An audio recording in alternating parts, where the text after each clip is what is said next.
Hey there, I'm Rachel Ehring, and you're listening to the Top Music Piano Podcast. Get inspired as we discuss creative resources, trends in piano pedagogy, ways to grow your income and streamline your studio, and new ways to engage your students each week. If you are a teacher who wants to go beyond the method books to create an innovative studio that fosters lifelong music makers, you've come to the right place.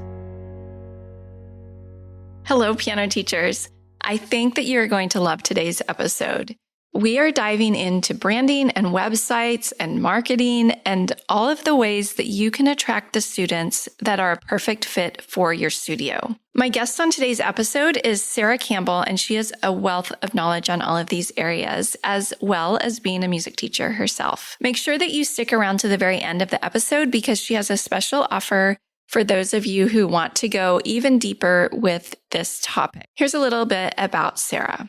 Sara Campbell is a business and marketing coach for independent music teachers who want to run thriving studios without losing their minds or their weekends. She's the founder of Savvy Music Studio, where she helps teachers clarify their offers, streamline their systems, and show up online with confidence. With 20 plus years of teaching experience and over a decade of coaching, Sara is known for her strategic brain, casual style, and her ability to make business feel way less overwhelming. She lives in Pennsylvania with her husband and 3 extremely opinionated cats. Here is my interview with Sara.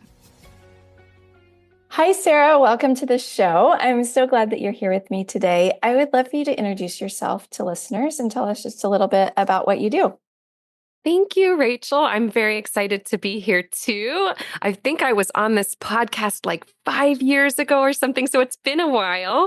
My name is Sara Campbell. I'm the founder of Savvy Music Studio, and I help independent music teachers to build sustainable businesses through coaching and strategy and talk about mindset and marketing and all of that good stuff. I help them create studios that feel really good to run, not just like on paper, but in real life. So Sara, today we're going to be talking about branding, a little bit of marketing, and I'm curious your background. How did you get into this and how did you become so good at all of this?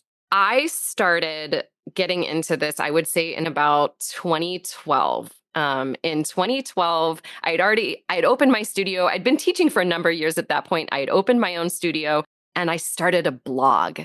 And so I started blogging and putting a lot of teacher type resources on there. So like assignment sheets, creative games. And then I just started to continue to talk about what I was doing as a teacher, like how I was organizing my studio.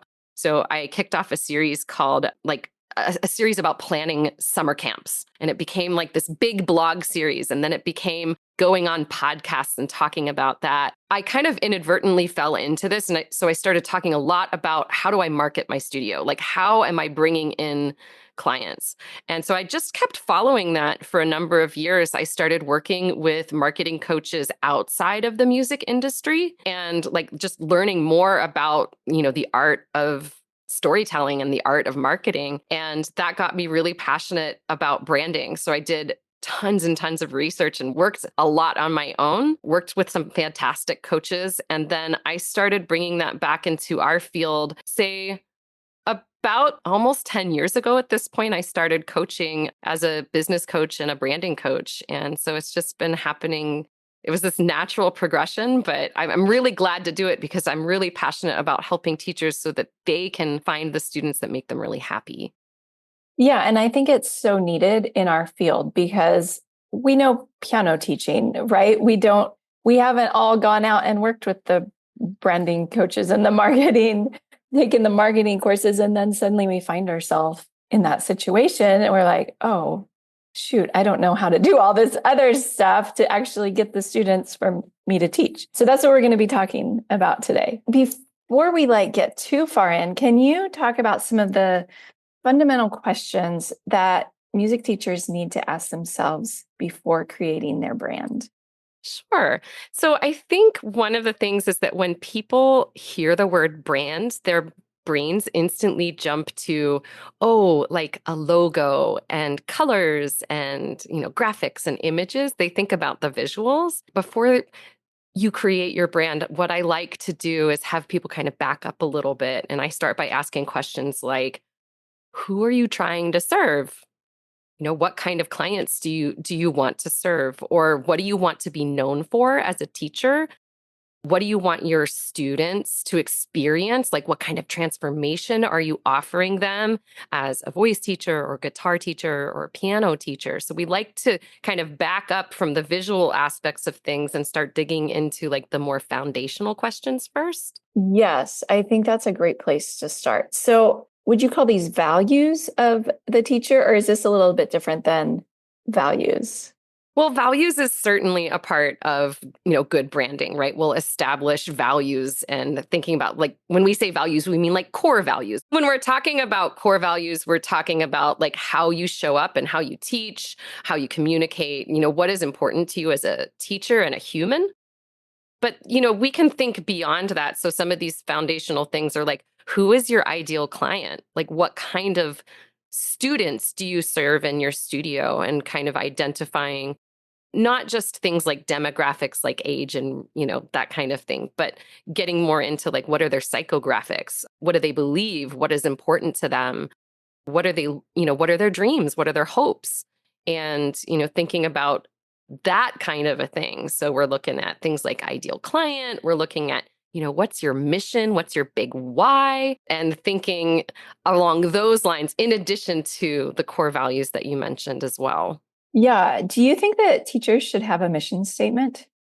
I think it's really helpful too, not just from the standpoint of like external, right? Thinking about, well, when somebody comes across my website or maybe they read my policies or I'm talking to them, like it's important for them to understand what kind of sets you apart. But a mission statement can also be like a really nice compass for you as a teacher when you know why you are doing the things that you're doing, and the change that you're trying to bring about in the world, then you can make better informed decisions about who you're working with and how you're working with them. Yeah, I agree. Now, I do want to bring up a fear that I think a lot of piano teachers have, or music teachers, and that is that they're going to, if they hone in on this ideal client or whatever you want to call them, that they're going to leave people out. Like they want to teach, they might even say, I can teach all ages, I can teach any student, all levels. So, what would you say to that teacher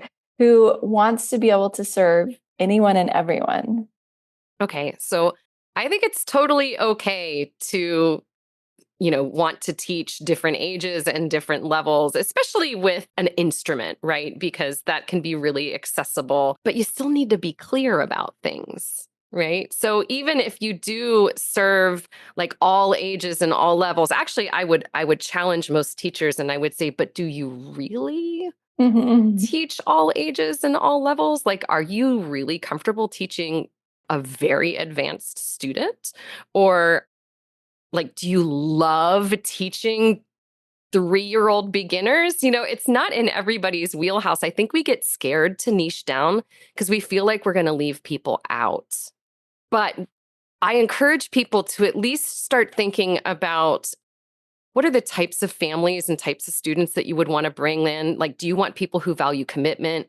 Do you want people who like to have fun in lessons? Or do you want people like who are like more serious professionals? I think we can find more descriptors and still teach a broad range of people. And we can flip that question too, because a lot of people have a hard time deciding who they want to teach. But almost everybody can answer the question, who do you not want to teach? Mm. Like, Mhm. what are the types of students that you don't enjoy teaching? Because I bet that everybody listening in right now has had one or two or maybe more experiences where it was not a good fit, right? So we can kind of like anti-niche. We can think about who we don't want to teach, and that might then prompt some ideas as to who you do want to teach. Okay, that's a really good question to ask yourself because I think you're right. We can all think of those students. And then I think once you've kind of figured it out, you can't apologize for it. So, for instance, the conservatory where I'm the director, we have tons of beginners. We have tons of kids who are just having fun.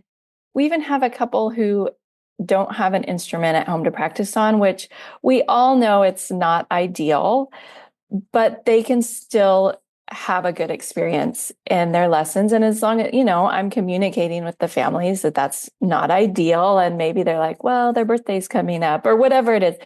I think not apologizing and not saying like, I don't have to pretend that we're only teaching serious students. I'm okay saying some of our students are just here to have fun, and I'm okay with that. Absolutely. That's getting really clear, like, because not every teacher would provide something like that. And that's okay, right?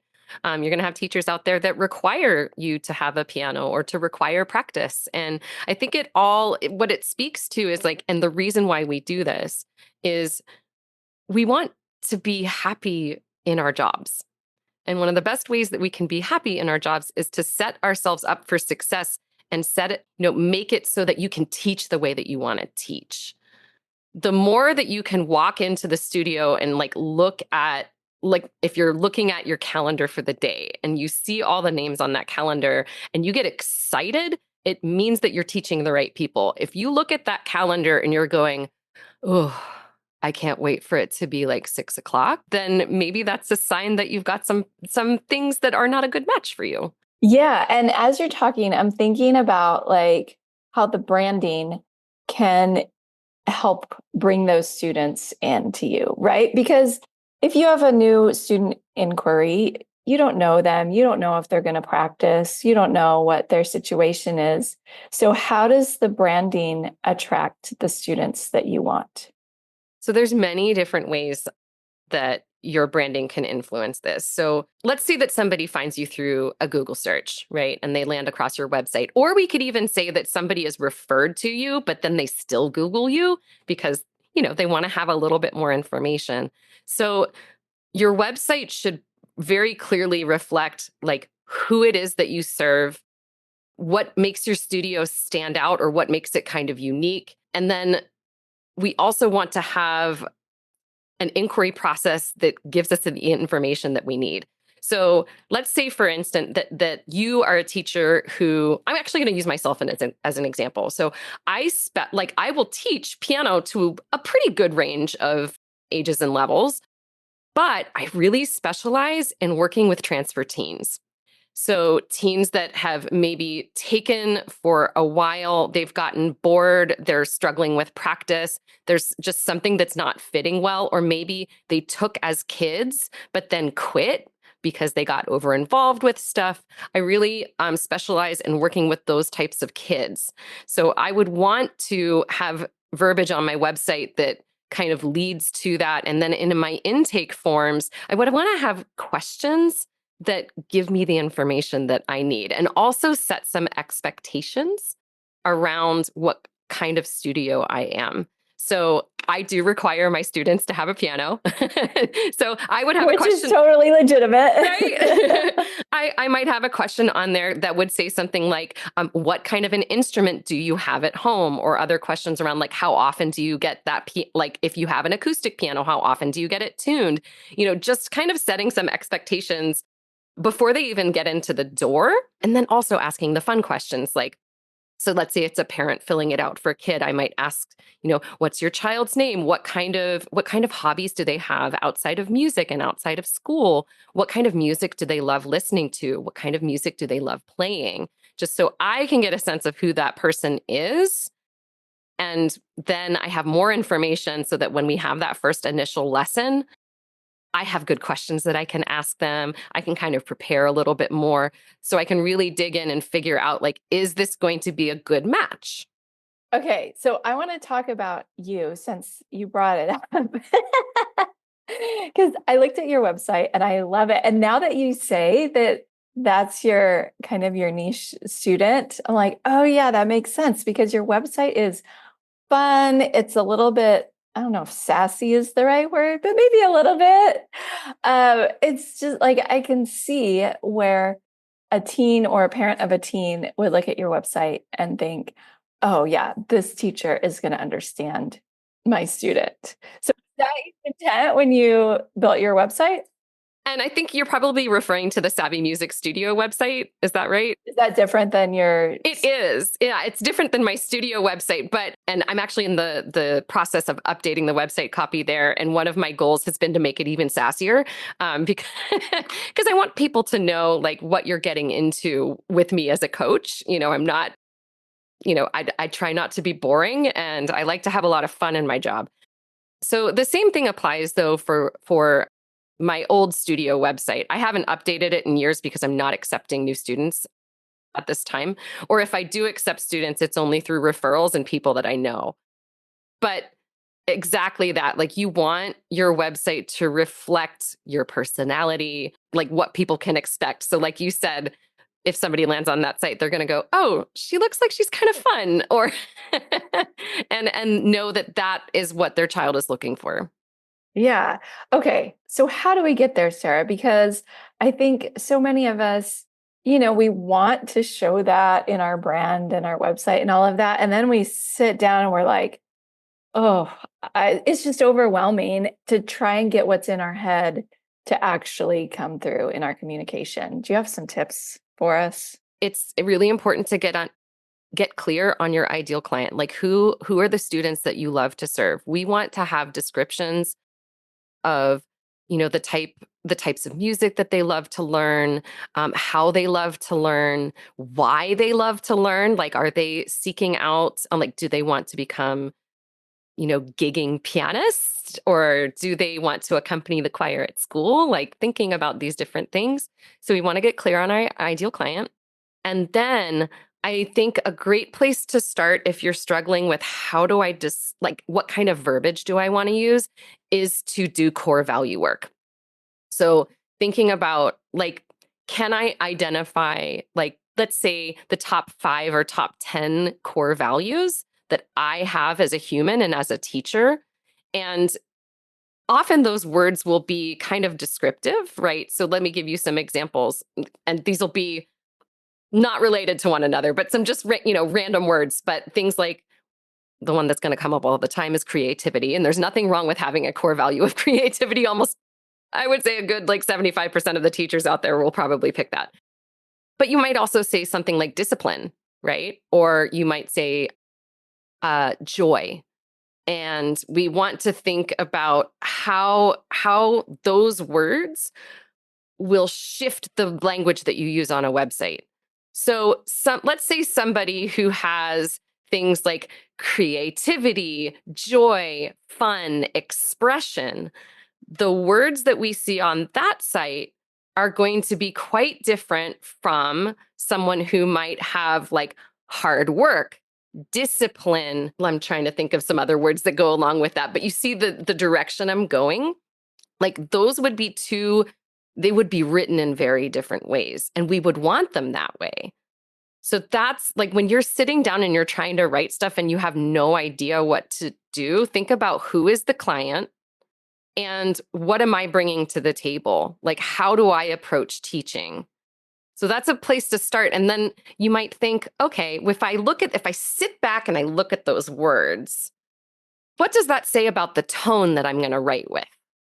I think too often we get caught up in wanting to be seen as quote unquote professional, and we water down what we would actually say to people. Your website should be a direct reflection of how you would speak to a client. Okay.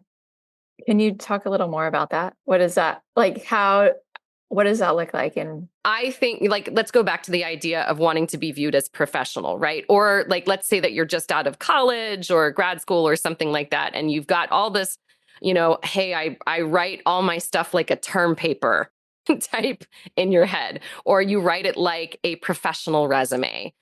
Unless you are working with high professional pianists or guitarists or vocalists, that's not necessarily going to resonate with them. So we want your website to sound like a natural extension of who you are.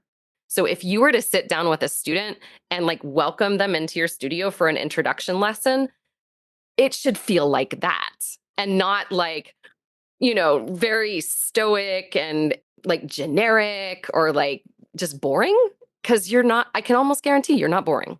Yeah, like you would never greet a parent or a student and say, I have this degree from this school and I won this competition when I was 10 and I've performed at this hall, right? Like you wouldn't do that. So, but that's exactly what we do. The first thing on our website is these are my degrees, these are my qualifications and my credentials. And nobody really cares. Sorry.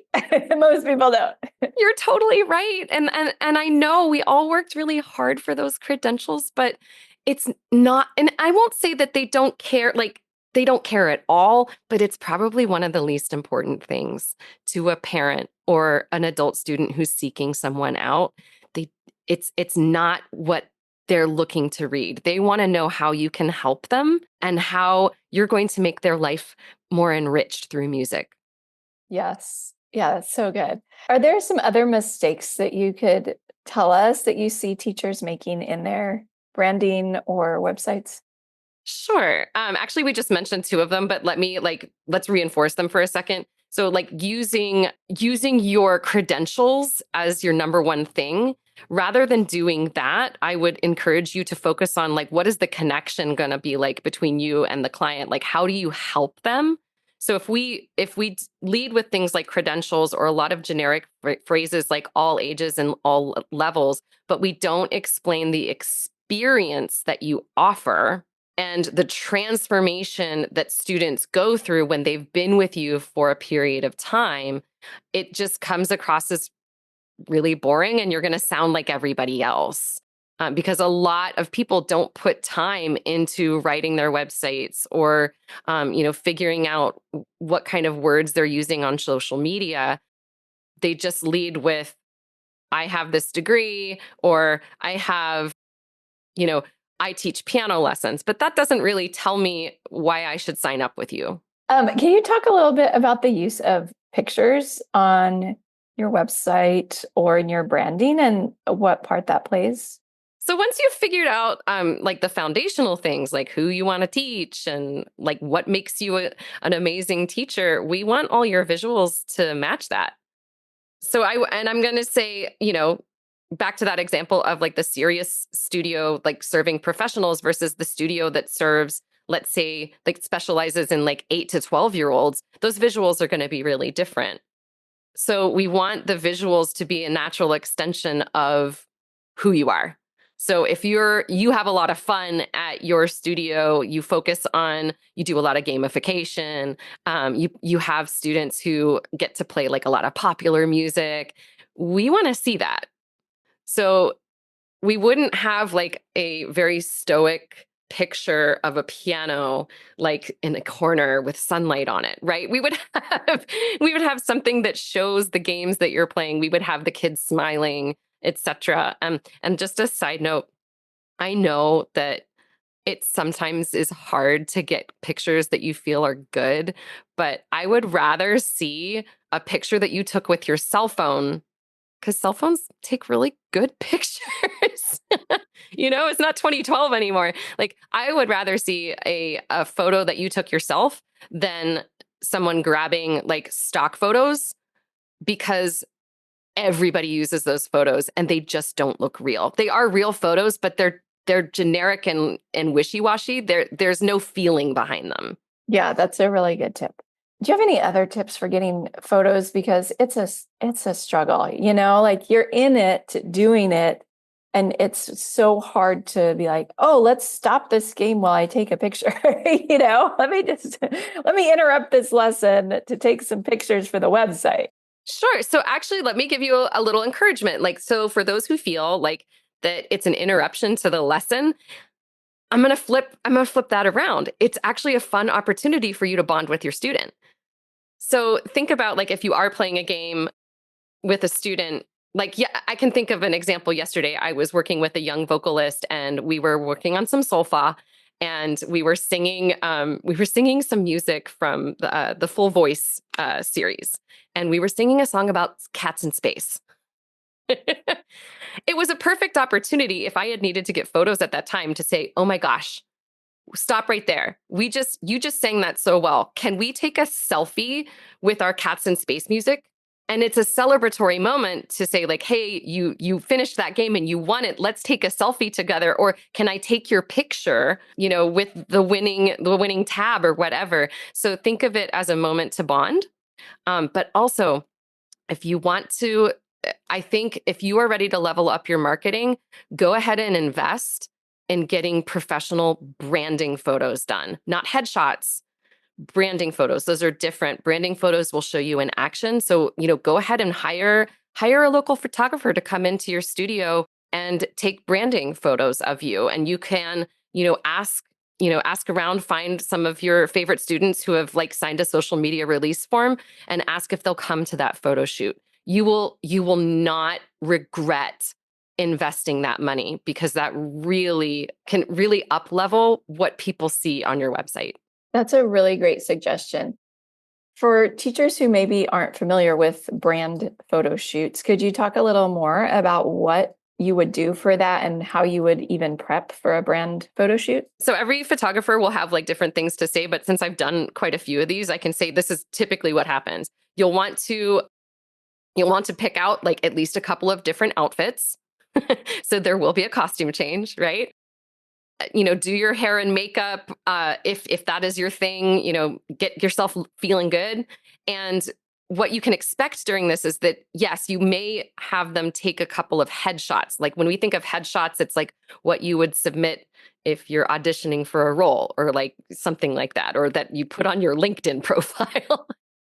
And those are kind of more like straightforward looking at the camera, but branding photos are different. We want to show you in action. So you would probably want to get photos of you playing at the piano, or if, having a vocalist stand there singing with you and you, gesturing and doing things. We want to see what the process is like. And you also want some, what's the word? I can't remember what the word is. It's like personality photos that kind of show you like who you are outside of the studio. So maybe like I love gardening and things like that. So I typically will go and get, in the springtime, I'll go find a bush to stand in front of that's flowering or something. Or, if you teach out of your home and you have dogs or you have cats, get photos with your dogs and cats. Like just bring your personality into those photos. Gotcha. Okay. I love that. And I think that could add so much value for teachers doing something like that. So at this point, some teachers might be getting shiny object syndrome, where they're like, oh, I need to redo my whole website. I need to rebrand. I need a photo shoot. I need to do all these things. Can you bring us in a little bit for the teacher like myself who gets shiny object syndrome? Are there some small things that we could do that would have a big impact potentially on our brand? Your brand is going to, every brand shifts over time, right? So it's always good to kind of come back and think about, is my brand in alignment with who I am today?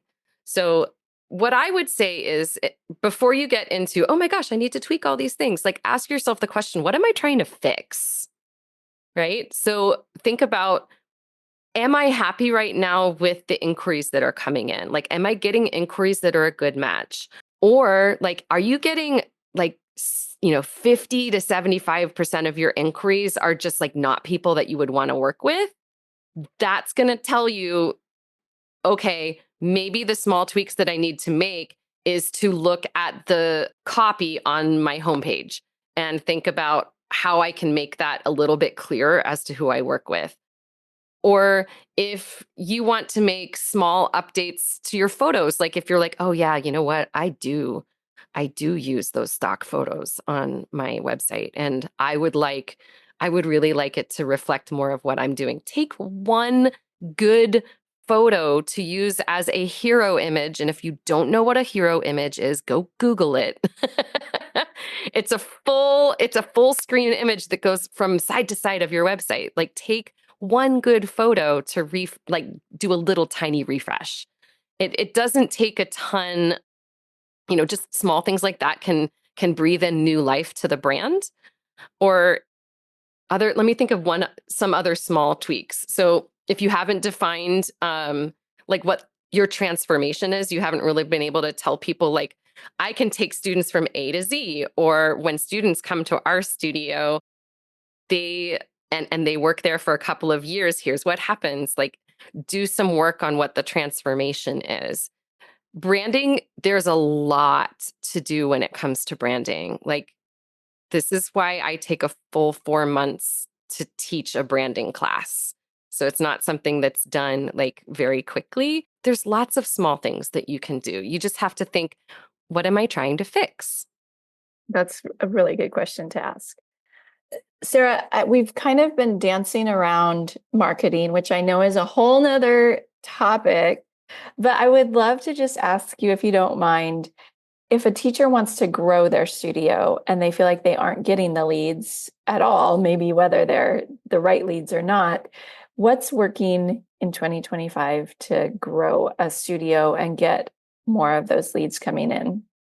Okay, so I'm going to say two things because there's a lot of marketing advice out there. But if I could give you just two things to focus on, dial in your SEO. That's search engine optimization. If your website is not getting traffic, then that's a problem. Like, you can have a nice website, but if the SEO is not dialed in, and when people search for like piano lessons near me, you're not showing up, that's a big problem. And people feel like SEO is really complicated. It's not as complex as you think. So I would say that would be the first place to spend time. The other thing is, be specific. Like, do not be afraid to be specific. I'll provide a story that shows why this is important.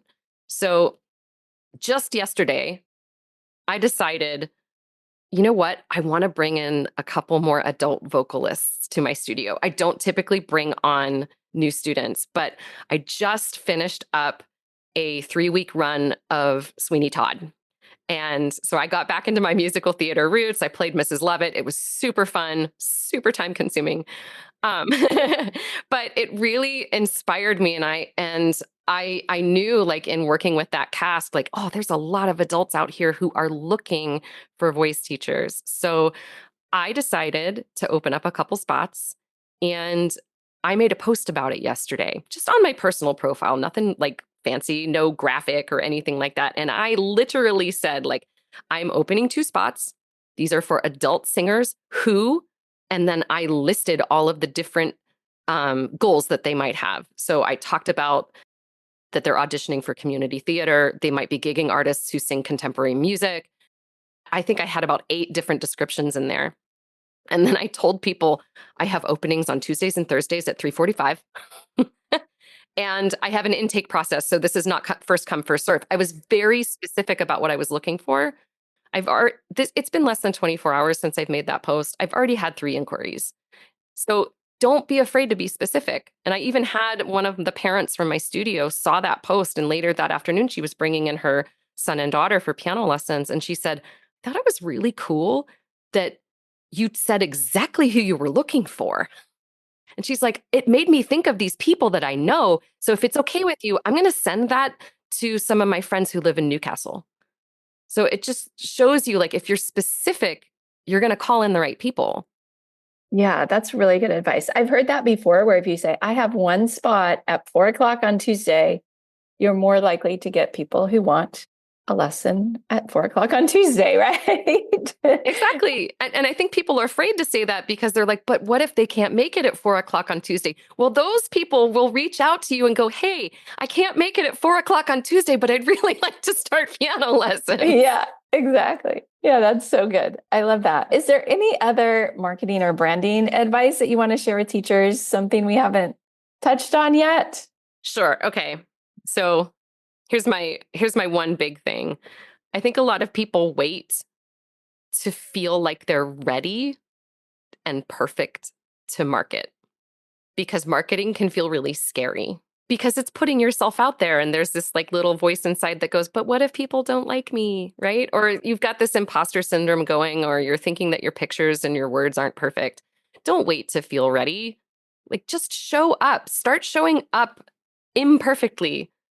We are human beings. Like, we are not these perfect teachers, right? You've got flaws, you've got choices, you've got things that you like and things that you dislike. Just show up as yourself. because if you wait to feel like you're ready and it's perfect, you're never going to get there. And clarity, like if you're nervous about marketing, clarity will come after you start taking action, not before. You're going to make mistakes. You're going to find what works and you're going to find what doesn't work. But just don't wait, right? Don't wait for it to be perfect. Get out there and experiment. Yes. And with that in mind, Sara, you have a freebie for our listeners, a resource that can help them get started on some of this. Can you tell us a little bit about what that is? Sure.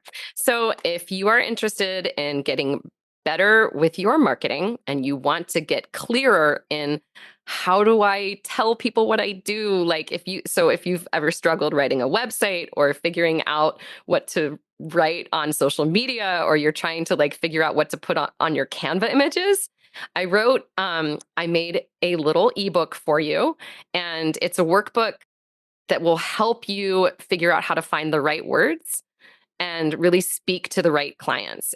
I called this a branding clarity kickstart, and it's going to help you with some of the foundational questions that we talked about today, like ideal client, core values, and to figure out how do you communicate the transformation that happens in your studio. So if you've ever been curious about that, download the workbook. It'll guide you through exactly what I mean by all of those terms, and it'll give you a lot of different questions that you can answer to get started. Perfect. So we're going to put the link in the show notes. But if listeners want to learn more about you or see any of your work, find you on social media, where would they go to find you? They can find me at savvymusicstudio.com and Savvy Music Studio on all the socials, Instagram, Facebook, YouTube. We're all over with the same exact title because we wanted to keep our branding consistent. So if you ever want to learn more about marketing or branding, look me up. We run our Brave Pants branding program every fall. It starts in October, and we have a really good time in that program. Great. Well, thank you so much, Sara. I've learned a lot today, and I know that listeners did too. And this has been so valuable. So thank you for giving your time to share with us. And be sure to check out the link in the show notes for the freebie. Thank you so much for having me, and happy branding, everyone. That's the end of the show for this week. Next week on the podcast, I have a really special guest who is a pianist and an author. And we had an amazing talk about performing and so much more. So be sure to check back next week for my interview with Rhonda Rizzo. I'm Rachel Ehring, and you've been listening to the Top Music Piano Podcast. I'll talk with you very soon. How do you keep up to date with all the latest trends and research into music education? How do you connect with other teachers around the world and make sure your teaching stays fresh and relevant for students of all ages and stages, both now and into the future? I created our Top Music Pro membership to be the one-stop shop for music teaching resources, training, support and community, and I'd love for you to come and join us inside. With over 40 comprehensive training courses, hundreds of teaching demonstrations and lesson plans, free monthly sheet music, discounts, and all the business and pedagogy support you could ever need, Top Music Pro is the community you've been looking for. If you're ready to level up your learning from the podcast and join thousands of other teachers in our global network, head over to topmusicpro.com today.